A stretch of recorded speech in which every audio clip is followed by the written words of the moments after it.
Welcome to Amberg Acres, folks. So we're over here today. We're gonna plow up Squirrely Acres food plot here that I did last year.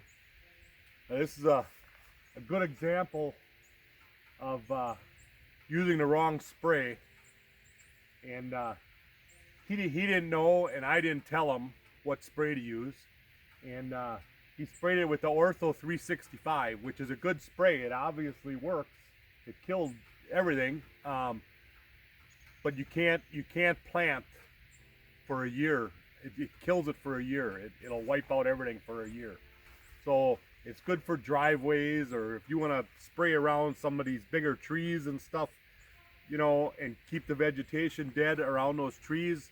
It works good for that type of stuff, but you don't want to use the Ortho 365 or any kind of the ground clear where they say it's for a fence line or whatever. You don't want to use that on a food plot.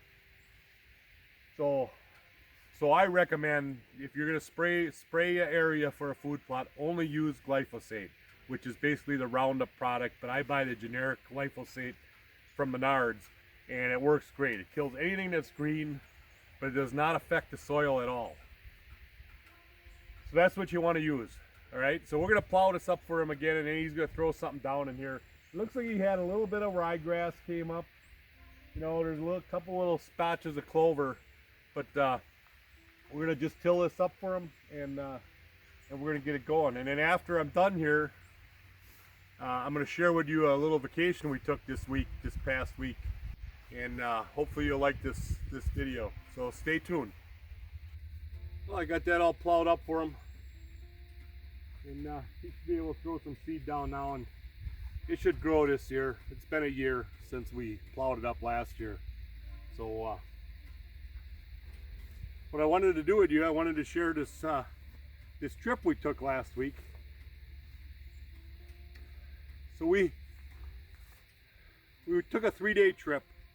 We went up to let me get this right, Tahquamenon Falls in upper peninsula of Michigan. Very nice place. If you haven't been there, you should go there. Very scenic, very pretty. So the first day we got there, Tuesday, it rained all night and part of the morning. So we decided to go by my friend's place who lives up there, up that way. He was about an hour away from where we were camped. We were camped at Newberry Campground in Newberry, Michigan. And we drove over there, and my GPS obviously took me down a bunch of dirt roads. So my truck was just a mess. You can see my truck here, it's just a total mess. So anyhow, this is our camper, and this is an Amerilite, 21-foot Amerilite. It pulls really nice behind this Colorado, and we really like it, and this is what we use when we go somewhere. So after we left my buddy's place, we decided to go up on the south end of Lake Superior. If you're not familiar with the area, from Munising to the east of Munising is the Pictured Rocks National Park. So if you take a ride through that national park, there's all kinds of trails and all kinds of stuff where you can, you know, hike and do whatever, and get down there and see these rocks and stuff with formations along the lake. And it's a very scenic area. So if you ever get up that way, take that drive through that park. So we went up that way, and we were looking at different campsites, some of the state parks, and I think they're actually referred to as state forest campgrounds. They're like no reservations. You just pull in there and you can camp. So we looked at a bunch of them, and then we ended up along the lake shore. And here's what the lake shore looks like. It's very beautiful this time of year.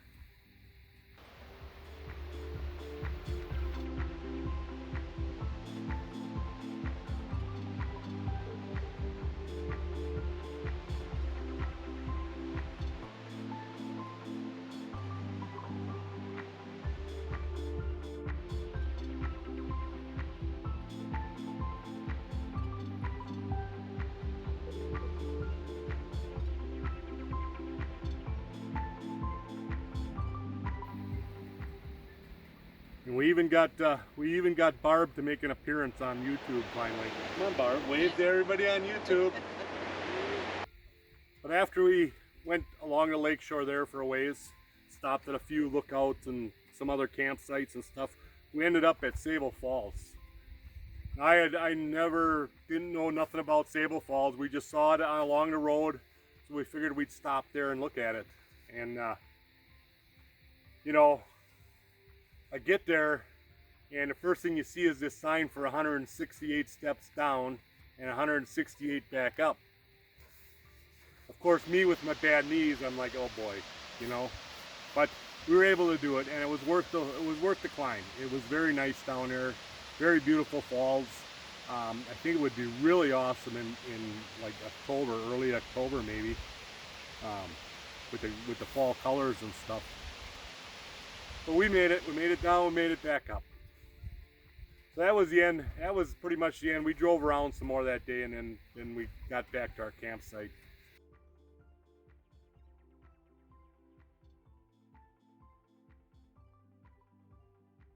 So the following day, Thursday, we finally made it to Tahquamenon Falls. And it was well worth the trip. We did the lower falls first. Now, I read this on the internet that do the lower falls because the falls are smaller and it's not as impressive and whatever. So we did the lower falls first, and you get there and it tells you it's a 3/4 mile walk to the footbridge. So we took that walk. You walk on a trail and then a wooden path, and then you get to the footbridge. And so that's about 3/4 miles to there. And then the lower falls is situated around an island. So there's falls on both sides of the island. So then you cross this footbridge and you go over there, and you walk probably another half mile around the island to see all the falls around the island. And then you come back. So it's probably, you know, it's easily a 2-mile trip, you know, to see the lower falls. But it's not, you're not going up and down steps or nothing. It's just a walk. It's just pretty flat. So these falls are nice. They're not very big, but you can see how fast the water's moving and stuff. And they're really nice, picturesque little waterfalls.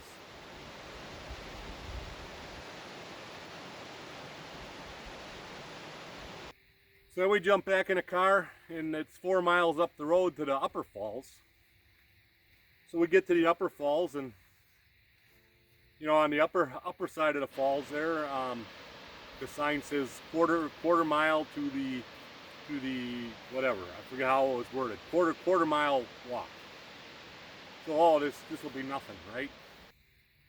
So we get up there to where this quarter mile takes you to, and here's another sign, 94 steps down to the bottom. And I'm like, oh boy, not again, you know? So anyhow, the 94 steps wasn't that bad, and it's well worth it to go down there and see the falls. Very nice falls. The Tahquamenon Falls is the second biggest falls east of the Mississippi, second to Niagara.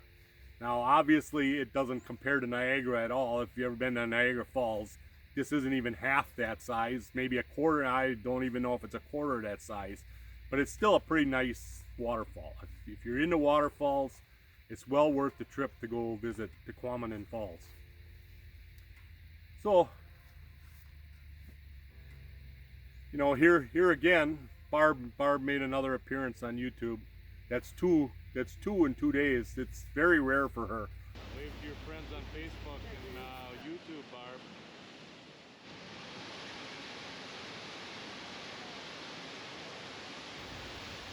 So after we went to the Tahquamenon Falls, we ended up our last part of the day. We went to Oswald's Bear Ranch, which was kind of neat. We got to pet a little baby bear, a little cub, and Barb got to feed it with a spoon, and that was pretty cool. The bears are all fenced in, so it's not the easiest thing to go take pictures and stuff, because they're you know, 10-foot high fences or whatever, you know, so the bears can't get out. But they have some areas where they have holes in the fences and whatever, and you can look at take pictures through the fence. But all in all, it was you know, a little pricey. It was $25 a car to get in. A little pricey for the time you spend there, but I mean, we wanted to do it, so we did it, you know. So that was pretty much the end of our trip. Went back to the campsite, had a nice campfire, and came back home, back to work. So I hope you guys enjoyed this video. You know, give me a thumbs up and make sure you subscribe to my videos, and we'll catch you on the next one.